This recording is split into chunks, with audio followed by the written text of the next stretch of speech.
নমস্কাৰ, মই নয়ন physiotherapist from Guwahati. আপোনাৰো কঁকালৰ বিষ ভৰিৰ পিছফাল হৈ জিনকৈ নামি যায় নেকি?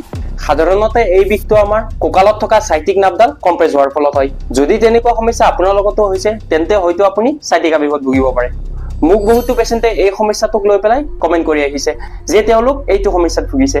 সেইবাবে তেওঁলোকৰ বাবে আজিৰ পৰা 10 দিনলৈকে প্ৰতিদিনে মই সাইটিকা বিষৰ পৰা মুক্তি পাব পৰা এটা ভিডিঅ' দিবলৈ চেষ্টা কৰিম, য'ত মই আপোনালোকক সাইটিকা বিষৰ পৰা মুক্তি পাব পৰা ষ্টেপ বাই ষ্টেপ ট্ৰিটমেণ্ট প্লেনৰ লগতে কোনদিনা কোনটো এক্সাৰচাইজ কৰিব লাগে সেই বিষয়ে ক'ম।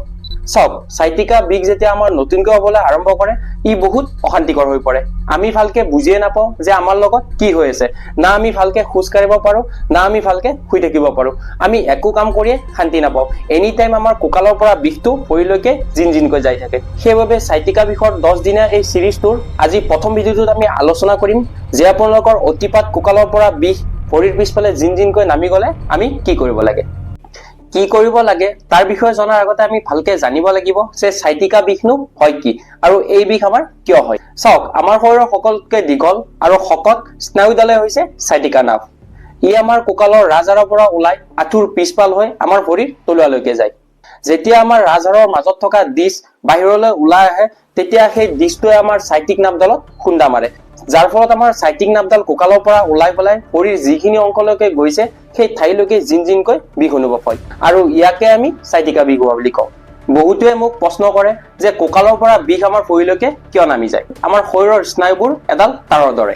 কঁকালৰ মেইন চুইচটোত চাপ পৰিলে ইয়াৰ শ্বৰ্ট চাৰ্কিট আমাৰ গোটেই ভৰিখনতে অনুভৱ হয়, যাক আমি ৰেডিয়েটিং পেইন বুলিও কওঁ। এতিয়া আমি জানো আহক এই বিষৰ পৰা আমি প্ৰথম দিনা কেনেকৈ আৰাম পাব পাৰো। প্ৰথম দিনৰ আমাৰ লক্ষ্য হ'ল স্নায়ুডালত থকা জ্বলা পোৰা বা ইৰিটেশ্যন কম কৰা। তাৰ বাবে আমি কেইটামান কাম কৰিব লাগিব। 1 নম্বৰ কামটো হৈছে ৰেষ্ট পজিশ্যন, মানে আমাৰ শোৱাৰ পজিশ্যন। মানে যিমান পাৰো আমি ৰেষ্ট ল'বলৈ চেষ্টা কৰিব লাগিব। বিচনাত বা ফ্ল'ৰত এখন মেট পাৰি লওক। তাৰপিছত আপোনালোকে পোনকে শুই দিয়ক আৰু ভৰি দুখন কোচাই ৰাখিবলৈ চেষ্টা কৰক। নাইবা আপোনালোকে দুটা আঁঠুৰ তলত গাৰু দি পেলাই অলপ ওখ কৰি ৰাখিবলৈ চেষ্টা কৰক। ইয়াৰ উপকাৰিতা হ'ল ই আপোনাৰ কঁকালৰ মাংসপেশী শিথিল কৰে আৰু স্নায়ুৰ ওপৰত পৰা ডাইৰেক্ট প্ৰেছাৰ কম কৰে, আৰু ই লগতে আপোনালোকৰ কঁকালৰ বক্ৰ যিটো কাৰ্ভ আছে সেই কাৰ্ভটো নৰ্মেল কৰে, মানে চিধা কৰি ৰাখে, যাৰ ফলত আপোনালোকৰ বিষটো কম অনুভৱ হয়। এনেকৈ আপোনালোকে 5 মিনিট আৰাম কৰিবলৈ চেষ্টা কৰক।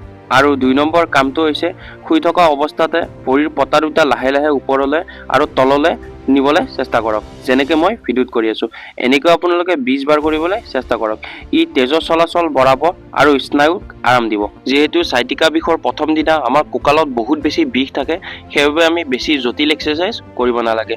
কৰিলে আমাৰ বিষ বেছিয়ে হ'ব পাৰে। তাৰ পিছৰ কামটোৰ কাৰণে আপোনালোকে চেয়াৰখনত বহি বা বিচনাত শুই পেলাই প্ৰথমে নাকেৰে উশাহ লওক, তাৰপিছত মুখেৰে লাহে লাহে এৰি দিবলৈ চেষ্টা কৰক, যেনেকৈ মই কৰি আছো। এনেকৈ আপোনালোকে 10ৰ পৰা 15 বাৰ কৰিবলৈ চেষ্টা কৰক। ই আপোনাৰ গোটেই শৰীৰটোক শান্ত কৰিব আৰু লগতে আপোনালোকক সাইটিকা বিষৰ পৰা যুঁজিবলৈ শক্তি দিব। আজিলৈ এইটোৱে আছিল আমাৰ সাইটিকা বিষৰ পৰা মুক্তি পাব পৰা 10 দিনীয়া সিৰিজৰ প্ৰথম খণ্ড। কাইলৈ আমি আলোচনা কৰিম সাইটিকা বিষৰ পৰা মুক্তি পাব পৰা ডে 2ত আপোনালোকে কি এক্সাৰচাইজ কৰিব। আশা কৰো আজিৰ ভিডিঅ'টোৰ পৰা আপোনালোকৰ অলপ হ'লেও সহায় হ'ব।